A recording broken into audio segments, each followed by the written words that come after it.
Assalamualaikum warahmatullahi wabarakatuh. Innal hamdalillah nahmaduhu wa nasta'inuhu wa nastaghfiruh wa natubu ilaih wa na'udzu billahi min shururi anfusina wa min sayyiati a'malina. May yahdihillah fala mudhillalah wa may yudlil fala hadiyalah. Asyhadu an la ilaha illallah wa asyhadu anna Muhammadan abduhu wa rasuluhu, amma ba'd. Ikhwani fid din, akhwati fillah, rahimani wa rahimakumullahu jami'an. Pertama-tama tidak lupa untuk kita senantiasa mengucapkan puji syukur kepada Allah Subhanahu wa taala yang telah memberikan kita nikmat yang tidak mungkin bisa kita hitung. Allah Subhanahu wa taala berfirman, wa in ta'uddu ni'matallahi la tuhsuha. Jika kalian menghitung nikmat Allah Subhanahu wa taala yang telah diberikan kepada kalian, kalian tidak akan mampu menghitungnya satu persatu. Dan yang kedua, salawat dan salam semoga senantiasa tercurahkan kepada Nabi kita Muhammad sallallahu alaihi wasallam, yang beliau telah menunaikan amanah yang diberikan Allah Subhanahu wa taala kepada beliau untuk menuntun umat manusia, untuk mengajak umat manusia mengetahui kewajiban yang untuknya lah mereka diciptakan, yaitu untuk bertauhid, untuk mentauhidkan Allah Subhanahu wa taala tanpa mensyirikannya. Allah Subhanahu wa taala berfirman, "Wa ma khalaqtul jinna wal insa illa liya'budun." Tidaklah aku ciptakan jin dan manusia kecuali untuk beribadah, mentauhidkan aku. Allah Subhanahu wa taala mengatakan. Ikhwani fiddin, akhwati fillah, rahimani wa rahimakumullahu jami'an. Pada malam hari ini akan kita lanjutkan pembahasan kita tentang kitab Al-Arba'in, yang mana pada kesempatan yang lalu, pada minggu yang lalu, kita telah masuk pada bagian pertama dari hadis ke-36 dari 42 hadis Al-Arba'in. Sebuah hadis yang diriwayatkan oleh sahabat yang mulia Abdurrahman bin Sakhr Ad-Dawsi, yang kita kenal dengan panggilan Abu Hurairah radhiyallahu anhu. Di mana hadis ini berkaitan erat tentang bagaimana kita bermuamalah sebagai sesama muslim, bagaimana kita memperlakukan muslim yang lain. Memang sebenarnya sudah kita bahas secara lebih global pada hadis yang lalu, di mana Rasulullah sallallahu alaihi wasallam bersabda, la yu'minu ahadukum hatta yuhibba li akhihi ma yuhibbuhu li nafsihi. Tidak akan sempurna iman seorang di antara kalian, kata Rasulullah sallallahu alaihi wasallam, hingga dia mencintai, hingga dia menginginkan untuk saudaranya apa yang dia cintai, apa yang dia inginkan. Kita ingin hidup kita nyaman, hidup kita damai, hidup kita tenang. Maka seorang muslim sejati juga akan menginginkan saudaranya sesama muslim hidupnya tenang, hidupnya damai, hidupnya nyaman. Kita ingin hidup kita tidak diganggu, tidak diusik. Maka kita juga harus sebagai seorang muslim yang sejati menginginkan untuk saudara kita hidupnya juga tidak terganggu, hidupnya juga tidak terusik. Kita ingin di saat kita tertimpa musibah ada yang menolong.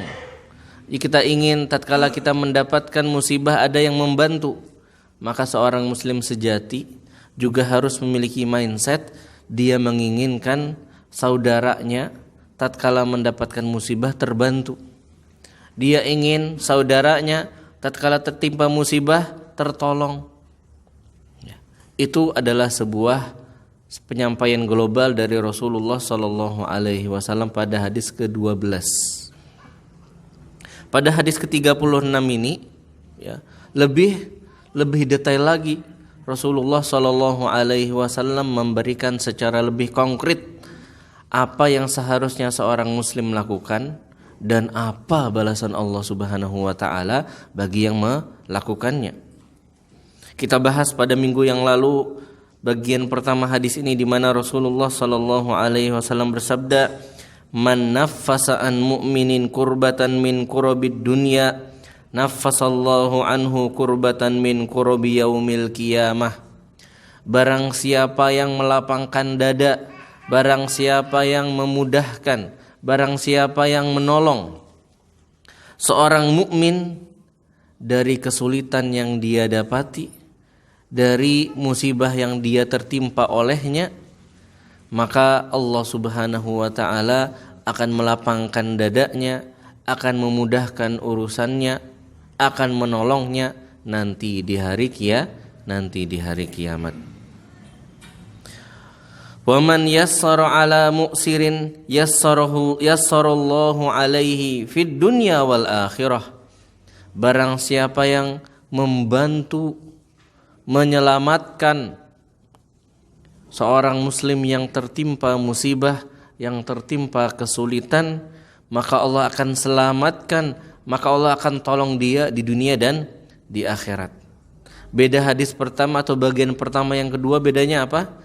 Bagian pertama sekedar membuat hatinya lapang, sekedar membuat dia terhibur, paling tidak dia tidak down, paling tidak dia tidak murung, paling tidak dia tidak putus asa. Dia mensupport, memotivasi, menghibur. Ini bagian pertama. Hadiahnya apa? Di akhirat Allah akan tolong dia. Ya. Allah akan mudahkan urusannya di akhirat kelak. Allah akan buat hatinya lapang kelak di hari kiamat. Kalau bagian kedua, bukan sekedar memotivasi, bukan sekedar menghibur, tapi konkret ditolong. Ya, tapi konkret ditolong. Ada saudaranya ya yang sudah jatuh tempo hutangnya.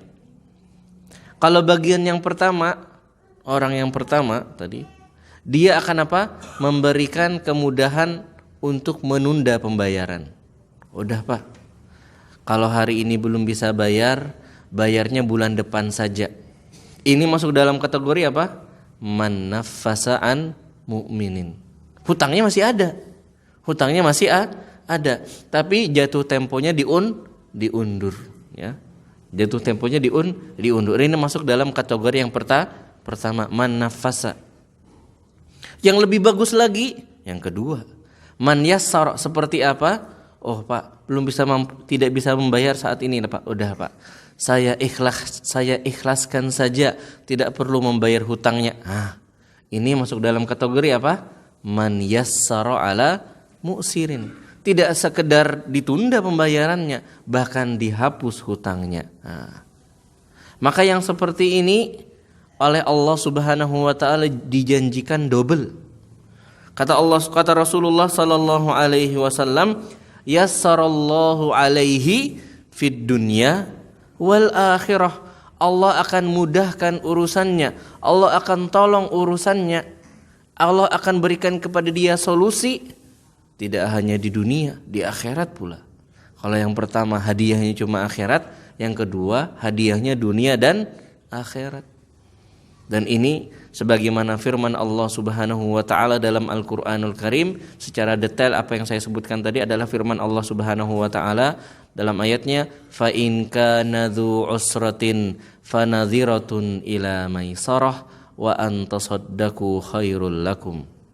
Kata Allah Subhanahu wa taala, jika ada orang yang terlilit hutang sedangkan dia belum mampu membayarnya, padahal sudah jatuh tempo, fanadhiratun ila maisarah, maka hendaknya dia menunda pembayarannya hingga waktu yang membuat mudah orang yang sedang berhutang, dikasih kelebihan waktu.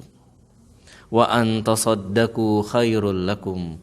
Jika kalian sedekahkan, kalian ikhlaskan hutangnya, itu lebih baiklah lagi. Ini adalah contoh konkret dari hadis ini. Siapa yang sekedar memberikan kelapangan dada, siapa yang sekedar memberikan kemudahan, dan siapa yang selain memberi kemudahan juga memberi pertolongan. Sampai disitulah pembahasan kita pada minggu yang lalu. Ya. Man yassara ala mu'sirin yassarallahu alaihi fid dunya wal akhirah. Lalu Rasulullah sallallahu alaihi wasallam melanjutkan hadisnya dengan mengatakan, "Wa man satara musliman satarahullahu fid dunya wal akhirah." Barang siapa yang menutupi, tidak membongkar aib seorang muslim yang lain, maka Allah akan tutup. Allah tidak akan bongkar aibnya kelak di hari kiamat. Kita manusia, siapa yang tidak punya aib angkat tangan? Tidak ada. Manusia, walaupun Allah Subhanahu wa taala telah mengatakan walaqad khalaqnal insana fi ahsani taqwim. Manusia itu, kata Allah Subhanahu wa taala, telah kami ciptakan dalam sebaik-baiknya penciptaan, the best sudah. Paling keren, paling mantap, paling detail. Ya, penciptaan itu siapa? Manusia. Allah mengatakan ahsani taqwim. Sudah kami bentuk sedemikian rupa. Ada matanya di atas, ada mulutnya, ada hidungnya, ada telinganya kanan kiri. Ya, ada pembuluh darah vena, ada tangannya di atas, ada kakinya di bawah. Ya. Semua Allah Subhanahu wa taala telah ciptakan dengan ahsani taqwim. Tapi pasti tetap ada kekurangannya. Bukan karena Allah menciptakan kurang, tidak. Tapi karena manusia tersebut memang harus memiliki kekurangan. Karena yang sempurna dan tanpa kekurangan hanya Allah Subhanahu wa ta'ala. Maka tidak ada makhluk di muka bumi ini kecuali memiliki kekurangan. Kesempurnaan hanya milik Allah Subhanahu wa ta'ala. Ada di antara kita mungkin tinggi, putih, ganteng, tapi miskin. Ya. Ada juga yang mungkin ya pinter, ya, rajin, ya, tapi mungkin ada cacat. Ada yang ini itu sempurna, ada aja kekurangannya. Tidak ada satupun di antara manusia yang tidak memiliki kekurangan. Kita semua memiliki aib. Entah itu sifatnya, entah itu akhlaknya, entah itu penampilannya. Pasti manusia itu punya kekurangan.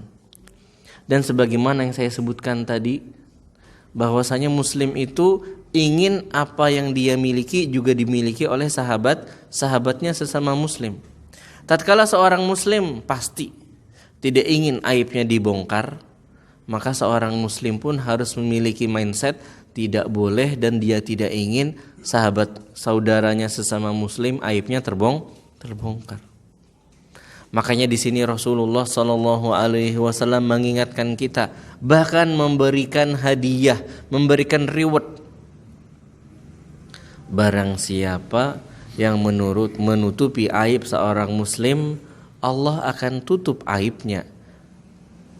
Kalau seorang muslim, ya, padahal ya kita itu tahu aibnya pun paling 1-2, ya. Kita tutupi yang 1-2 itu, aib-aib kita yang lebih banyak, luar biasa banyak, Allah akan tutup dunia dan akhirat. Makanya jangan sampai kita berprofesi sebagai pencari aib orang. Tunggu balasannya, ya. Akan tiba saatnya di mana justru aib dia yang akan dibongkar. Sebaliknya seorang muslim, dia akan menutupi aib saudaranya. Tidak akan gembor-gembor, tidak akan nge-share, tidak akan memviralkan aib saudaranya. Karena sekali kita membuka aib saudara kita, itu tidak bisa ditutupi lagi. Kalau sudah tersebar, tidak bisa kita hadang lagi. Makanya kalau kita sampai mengetahui aib seorang muslim, itu menjadi amanah yang harus kita pegang. Harus kita jaga. Adil amanata ila mani tamanaka. Kalau kita sampai tahu aib seorang muslim, simpan. ya. Simpan, jangan pernah dibongkar, jangan pernah dibuka. Kenapa? Itu menjadi amanah. Ustadz, orang yang ana simpan rahasianya ini, orang yang ana sembunyikan aibnya ini, ternyata malah membongkar aib ana, Ustadz. Tetap jangan dibongkar, ya, jangan dibongkar. Kenapa? Iya, dia mungkin, ya mungkin saja, ini semoga tidak terjadi, mungkin membongkar satu aib kita, tapi 99 atau 999 atau lebih dari aib kita itu belum dia bongkar, masih Allah Subhanahu wa taala tutupi. Yang dia bongkar baru satu. Lebih baik ya kita mengincar, meminta, ya mencari apa? Perlindungan Allah Subhanahu wa taala dengan tidak membongkar aib di dia. Oke, dia bongkar aib kita satu, tapi Allah akan simpan, Allah akan jaga rapat-rapat aib kita yang lain. Tapi kalau kita, oh dia bongkar aib ana bongkar juga aib dia. Yang seperti ini akhirnya apa? Kita bongkar aib dia satu, oh dia nggak terima juga, dia bongkar lagi aib kita yang lain, 2 sudah. Kita balas lagi, bongkar aib dia 2 sama. Yang itu balas lagi 3-2, terus 3 sama, 4-3, 50 sama. Berapa banyak aib yang akan terus terbongkar. Tapi kalau dengan kita tetap menjaga, sudah, dia buka aib ana, urusan dia nanti sama Allah Subhanahu wa taala. Urusan ana nanti sama dia di akhirat. Tapi ana akan jaga aib dia, Allah akan menjaga aib ana. Jadi niatkan kita menjaga aib orang itu untuk menjaga aib kita sendiri supaya dijagakan oleh Allah Subhanahu wa taala. Makanya Rasulullah Shallallahu Alaihi Wasallam mengatakan, wala takhun man khonaka. Jangan kamu khianati orang yang berkhianat kepadamu. Ustaz, dia khianat sama anak balas khianat juga. Oh enggak. Kata Rasulullah jangan. Ya, walaupun kamu dikhianati, kamu jangan khianati. Ya. Kenapa? Iya. Kamu terus menjadi seorang yang amanah. Urusan dia tidak menjadi seorang yang amanah. Orang akan mengetahui, oh bapak ini, mas ini, pak ini, kalau dikasih amanah ternyata akan apa? Akan khianat. Kalau sampai yang itu, masya Allah, dia walaupun dia dibongkar dikhianati, dia tetap amanah. Orang akan ngerti, orang ini memang orang yang jaga amanah. Masya Allah, ya masya Allah. Wa man satara musliman satarahullahu fid dunya wal akhirah. Barang siapa, kata Rasulullah, menjaga, menutupi aib seorang muslim, Allah akan tutupi juga aibnya. Tapi tentu ada beberapa keadaan memang yang diperbolehkan di situ kita membuka aib. Itu pun dalam keadaan-keadaan khusus dan bukan untuk umum. Pernah terjadi di zaman Rasulullah sallallahu alaihi wasallam, seorang istri datang kepada Rasulullah Sallallahu Alaihi Wasallam menceritakan apa? Bahwa suaminya pelit. Wah, itu bongkar aib enggak? Bongkar aib itu. bongkar aib. Ya Rasulullah, inna Abu Sufyan. Istrinya Abu Sufyan lapor ke Rasulullah, wahai Rasulullah, sesungguhnya Abu Sufyan itu rajulun syahih, orangnya pelitnya enggak ketulungan. Bongkar aib enggak? Bongkar. Tapi apa bongkarnya di sosial media? Enggak. Bongkarnya kepada Rasulullah Sallallahu Alaihi Wasallam. Untuk apa? Mencari solusi. Aku ingin makan, anakku pengen makan, enggak cukup. Maka kata Rasulullah Sallallahu Alaihi Wasallam, khudh ma yakfiki wa auladaki bil ma'ruf. Ambil aja hartanya diam-diam yang cukup untuk kamu dan anakmu. Tapi jangan berlebihan juga. Ambil aja harta dia. Oh jangan. Tapi ambillah yang mencukupi kamu dan anakmu. Nah, itulah yang disampaikan oleh Rasulullah SAW kepada istrinya Abu Sufyan. Dapat solusi. Selesai permasalahan. Ya, tidak perlu keluar-keluar di media sosial. Suami saya pelit. Wah, nggak akan ada solusinya. Ya. Suaminya juga tidak akan berubah. Contoh yang lain, tatkala seorang perempuan datang kepada Rasulullah Sallallahu Alaihi Wasallam, wahai Rasulullah, ada 2 orang sahabat, masya Allah, yang melamarku, katanya, masya Allah. seorang sahabiyah dilamar dua sahabat Rasulullah Shallallahu Alaihi Wasallam. Tapi sahabat Rasulullah juga manusia. Ada yang pelit kayak tadi, ada yang pelit kayak tadi.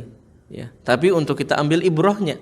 Ya. Yang ini perempuan ini datang kepada Rasulullah Shallallahu Alaihi Wasallam, wahai Rasulullah, datang kepadaku dua orang sahabat, Fulan dan Fulan. Saya pilih yang mana? Lalu Rasulullah Shallallahu Alaihi Wasallam apakah ini aib, anak nggak akan cerita? Enggak. Apa yang kata Rasulullah Shallallahu Alaihi Wasallam? Katakan yang pertama, laki-laki yang pertama yang melamarmu itu orangnya pelit. Ya, siap nggak kamu menjadi istri dari seorang yang pelit? Ke dirinya sendiri aja pelit, apalagi kepada istri, apalagi kepada orang lain. Dirinya sendiri aja pelit. Kalau orang yang kedua, kata Rasulullah SAW, orangnya ya ringan tangan. Tapi ringan tangannya ini dalam apa? Dalam tanda petik. Ringan tangan di sini dalam artian suka mukul. Ya, suka mukul. Sebentar pukul, bentar pukul. Wah. Maka ini apakah Rasulullah SAW membongkar aib orang? Iya, membongkar aib orang. Tapi demi sebuah maslahat, supaya sang wanita ini tidak salah pilih siapa yang dinikahi. Maka kata Rasulullah SAW, nikahlah sama Usamah saja. Nikah sana sama Usamah saja. Akhirnya menikah sama Usamah. Ya, dengan pilihan Rasulullah Sallallahu Alaihi Wasallam. Jadi di sini kita tahu, iya, secara hukum asal kita tidak boleh membongkar aib seorang muslim. Bahkan kewajiban kita adalah menutupi aib seorang muslim. Karena kita juga nggak sempurna, kita juga banyak aib. Ya. Tapi ada keadaan-keadaan khusus kita juga boleh menyampaikan aib orang. Misalnya juga ada seseorang yang ceramahnya sesat, yang akidahnya menyimpang, ya sampaikan. Hati-hati sama itu. Akidahnya ngawur, pemahamannya menyimpang, manhajnya amburadul. Ya, perlu kita sampaikan. Demi apa? Demi untuk maslahat yang lebih besar. Tapi itu semua ditimbang dari segi maslahat dan madarat. Kayak tadi, dapat suami yang pelit, ya, nggak perlu kowar-kowarnya di media sosial, ya, tidak perlu ditulis di status WhatsApp, tidak pula di status di Facebook itu namanya, di beranda, ya, tidak perlu ditulis di berandanya Facebook, tidak perlu juga dibikin jadi cuitan di Twitter, nggak usah, ya, nggak ada maslahatnya di sana. Sampaikan kepada yang memiliki solusi. Mungkin sampaikan ke ustadz, mungkin sampaikan ke bapaknya, mungkin sampaikan ke gurunya si suami, supaya suami ini dinasehati. Juga boleh membongkar tadi. Kalau misalnya ada yang pengen nikah, mau nikah sama itu, waduh. Kalau antum mau nikah sama itu, ya orangnya begini, A, B, C, D, E, F, G. Mau gak ente? Oh ternyata orangnya begitu ya? Iya, sejauh yang anak ketahui orangnya begitu. Kenapa ente selama ini diam lah? Memang selama ini harus diam. Selama ini harus diam. Kenapa? Tidak ada maslahatnya untuk ngasih tahu ente. Tapi kalau ente mau nikah sama dia, anak kasih tahu nih sekarang. Kalau ente nggak mau nikah sama dia, nggak akan anak kasih tahu. Ya, nggak akan anak kasih tahu. Tapi ingat tadi, kalaupun ya, misalnya kita ada seorang laki-laki ingin menikahi seorang perempuan, ya, sudah hampir jadi, hampir yakin, terus nazar kepada perempuannya. Oh ternyata melihat ada sesuatu yang kurang disukai, itu menjadi amanah. Itu menjadi amanah. Berlaku hadis ini, barang siapa menutupi aib seorang muslim, Allah akan tutupi aibnya di dunia dan di akhirat. Jangan bilang-bilang, tahu nggak? Hati-hati ente, jangan mau nikah sama fulanah, mbak ini, akhwat ini atau ukhti ini, kenapa orangnya cacat gini. Nggak usah disebarluaskan, diam saja. Kecuali ada yang pengen menikahi wanita ini, antum boleh ceritakan. Ya, antum boleh ceritakan. Kasusnya sama, ya, seorang perempuan dilamar seorang laki-laki. Wah hati-hati ente, dia itu hadir kajian Kalau ustadz terkenal doang. Wah, dia itu cuma apa? Kerjanya apa? Cuma foto-foto sama ustadz doang. Akhlaknya nggak ada. Wah, misalnya gitu. Sebutkan. Kalau memang mau dinikahi. Tapi kalau dalam keadaan biasa aja. Nggak perlu bongkar. Ya, kecuali memang tadi ada maslahat yang lebih besar untuk dibongkar. Iya, ada kalanya seperti itu. Saya pernah ingat ya, ada seorang laki-laki, seorang ikhwan, ternyata ikhwan KW. Wah, kerjaannya apa? Deketi akhwat-akhwat nih, yang cadaran, yang jilbaban dideketin. Wah, ngakunya saya muridnya Ustadz Fulan. Waduh, saya dekat sama Ustadz Fulan, saya hadir di kajian Fulan. Nah, ternyata hanya apa? KW. Iya, punya foto-foto sama Ustadz, karena Ustadz itu biasanya nggak enakan. Ustadz, ana boleh foto sama antum, Ustadz? Foto, cetrek. Ternyata fotonya itu dijadikan apa? Modal. Modal untuk PDKT. Hati-hati yang seperti ini. Kalau ada ikhwan seperti ini, ya dibongkar. Ya, hati-hati mbak-mbak atau hati-hati ukti sama laki-laki ini, mas ini, pak ini misalnya. Dia kerjaannya apa? Kerjaannya nazorin akhwat. Ada kasusnya dahulu. Ya, Fulan A, anak pengen nikah sama Fulanah, boleh nggak anak nazor dulu? Datang nazor. Wah, ternyata nggak cocok. Ternyata memang dari awal hanya untuk apa? Hanya untuk cicip-cicip. Waliyadzubillahi ta'ala. Hati-hati yang seperti ini bongkar.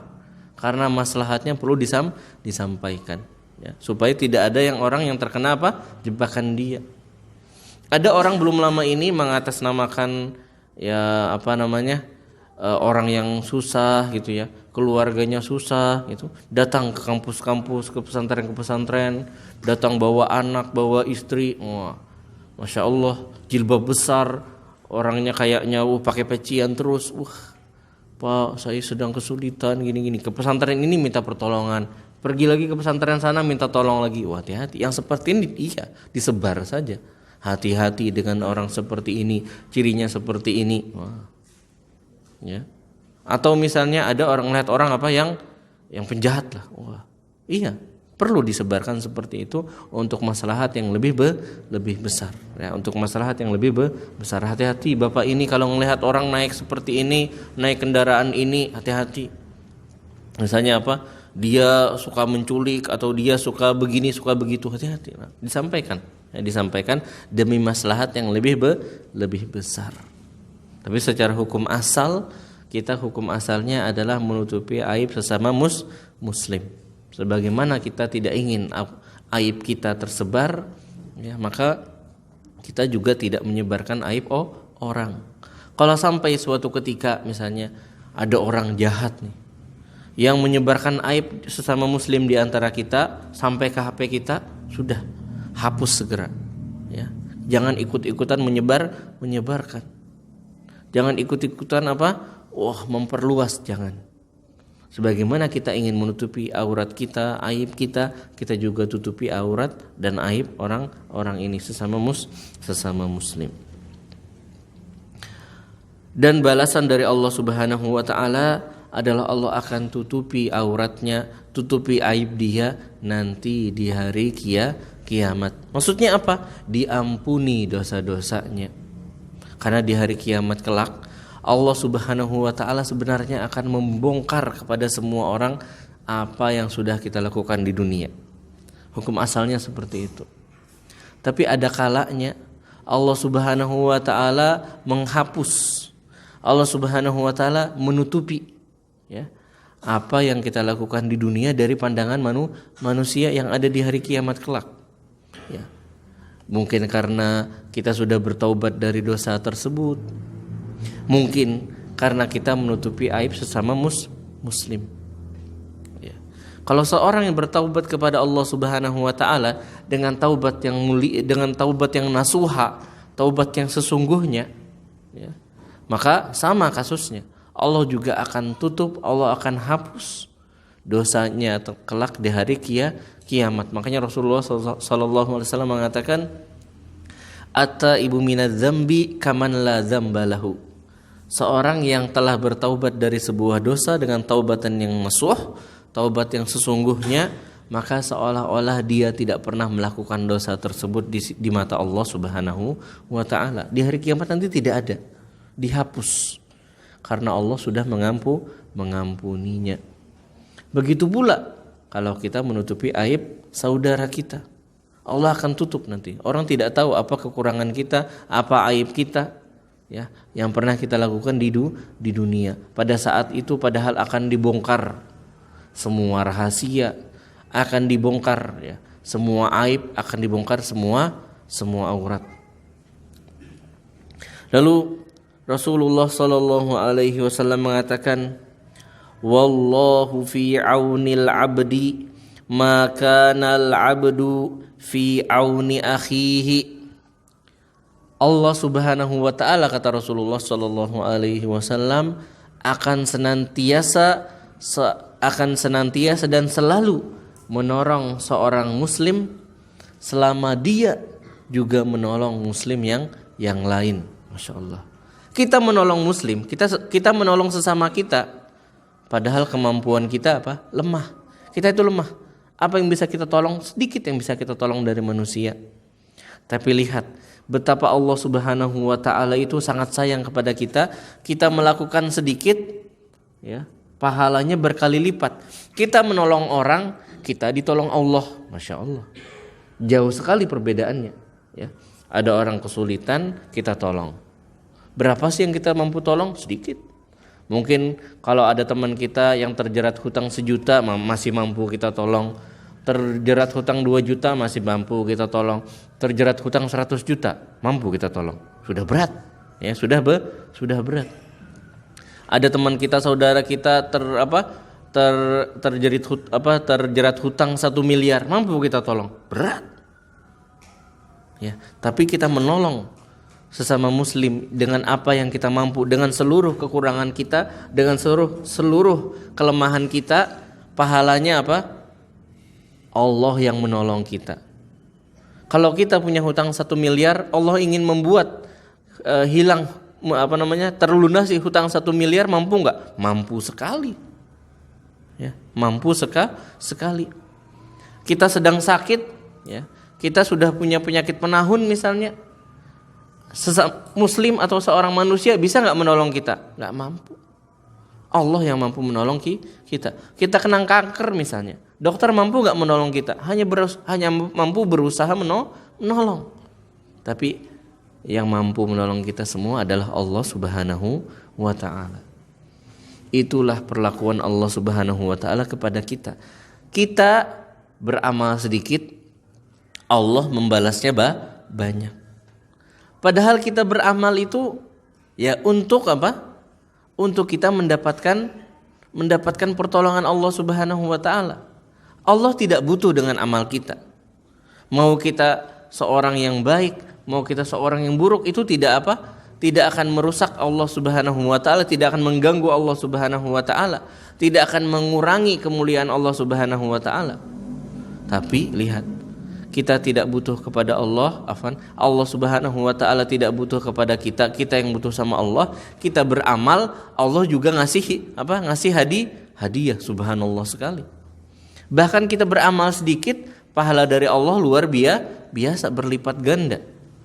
Kita bersedekah sedikit, kata Allah Subhanahu wa taala, masalul ladzina yunfikuna amwalahum fi sabilillah kamasali habbatin ambatat sab'a sanabila fi kulli sumbulatin mi'atu habbah.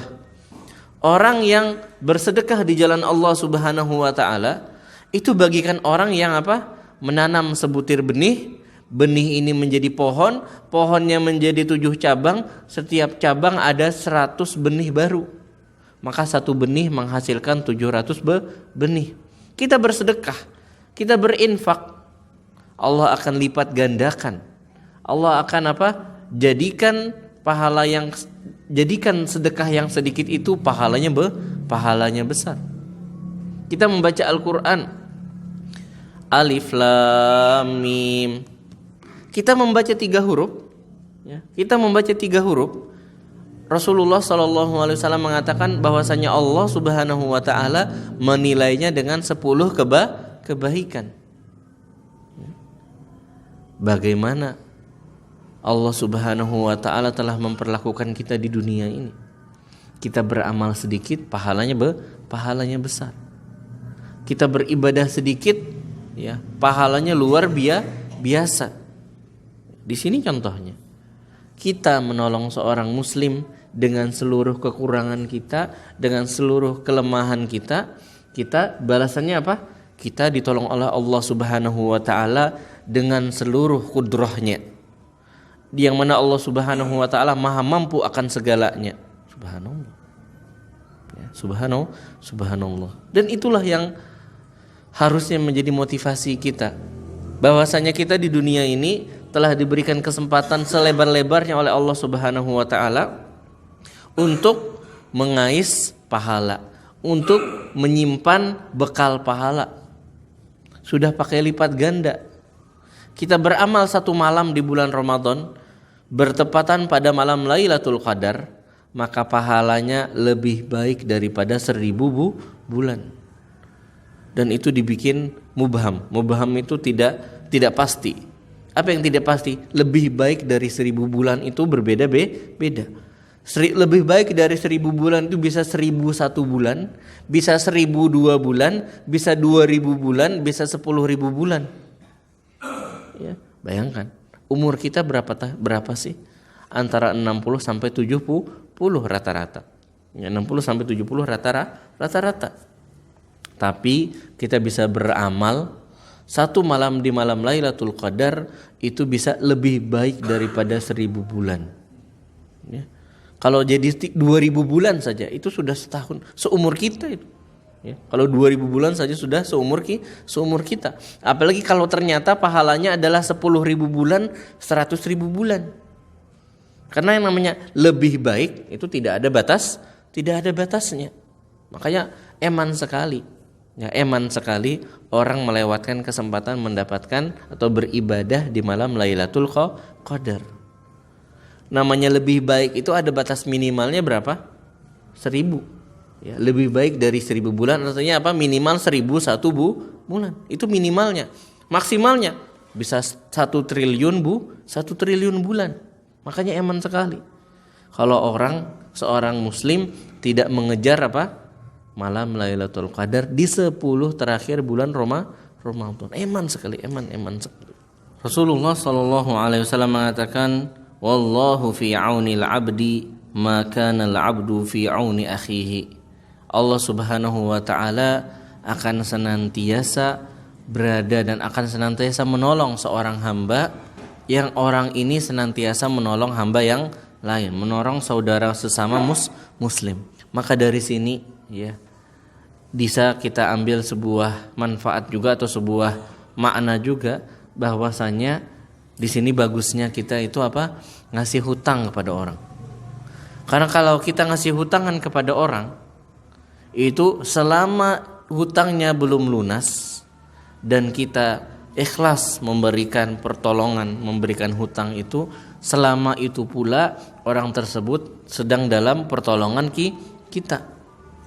Dan selama orang tersebut berada dalam pertolongan kita, Allah Subhanahu wa taala sudah berjanji Allah akan menolong kita. Masya Allah. Ya. Jadi kita modal sedikit saja. Wah, antum ada butuh uang enggak? Nih, ana hutangi 100.000 misalnya. Biarkan saja. Ya, biarkan saja hutang ini. Ya. Kalau dia mau tambahan waktu, kasih bahkan.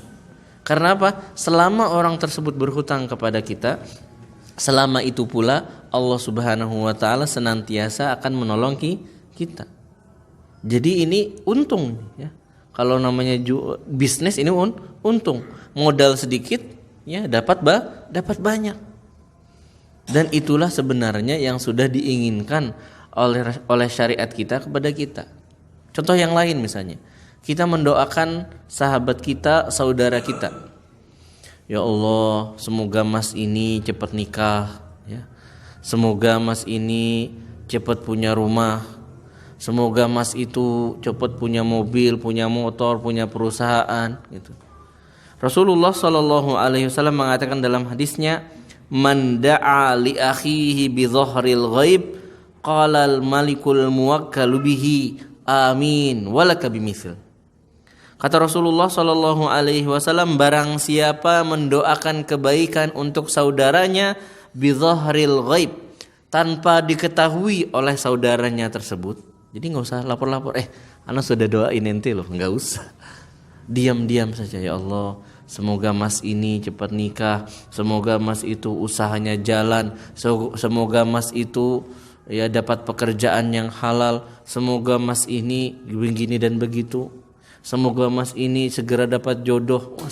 Doakan semua kebaikan untuk orang-orang di sekitar kita tanpa mereka mengetahui. Apa balasannya kata Rasulullah SAW? Qala al-malikul muwakkal bihi. Maka malaikat yang menjaga setiap manusia, setiap kita itu akan diberikan apa? Ada malaikat yang menjaga kita, mencatati semua pekerjaan kita. Malaikat yang menjaga kita ini akan mengatakan amin. Ya Allah, kabulkanlah doanya, walaka bimithil. Dan untuk kamu wahai yang mendoakan, kamu juga mendapatkan yang seperti itu, yang serupa. Kita yang mendoakan saudara kita ini banyak dosa, ya kan?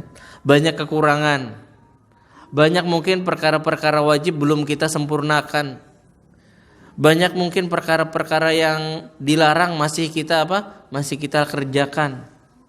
Mungkin ada perkara-perkara sunnah bahkan belum pernah kita lakukan. Kita mendoakan saudara kita muslim, ya, kita mendoakan saudara kita muslim. Maka saudara kita muslim itu hitungnya didoakan oleh kita yang banyak dosa, yang banyak kurangnya, ya, yang amal ibadahnya tidak seberapa. Itu saudara kita yang kita doakan dapat doa dari siapa? Dari kita. Kitanya dapat doa dari siapa? Dari dia? Enggak. Kita dapat doanya dari siapa? Dari malaikat. Yang mendoakan kita malaikat. Kita didoakan malaikat, ya. Saudara kita didoakan kita. Untung kita, ya. Kalau bisnis ini bisnis yang menguntungkan. Kenapa? Kita ngasih dia, kita mendoakan dia, sedangkan kita banyak dosa, banyak kekurangan, sedangkan kita dapat doa dari malaikat, yang malaikat itu tidak pernah bermaksiat. Malaikat itu senantiasa taat. Malaikat itu senantiasa patuh kepada Allah Subhanahu wa taala. Kita mendoakan dia, belum tentu diijabah. Ya, belum tentu diijabah. Malaikat mendoakan kita sangat besar kemungkinannya diijabah. Maka kalau kita mendoakan sesama muslim, itu sejatinya kita sedang mendoakan diri kita sendiri dengan doa dari malaikat, ya. Dengan doa dari malaikat kita mendoakan sesama muslim, ya, dapat pahala, tapi sejatinya dia sedang didoakan oleh orang yang banyak kekurangan.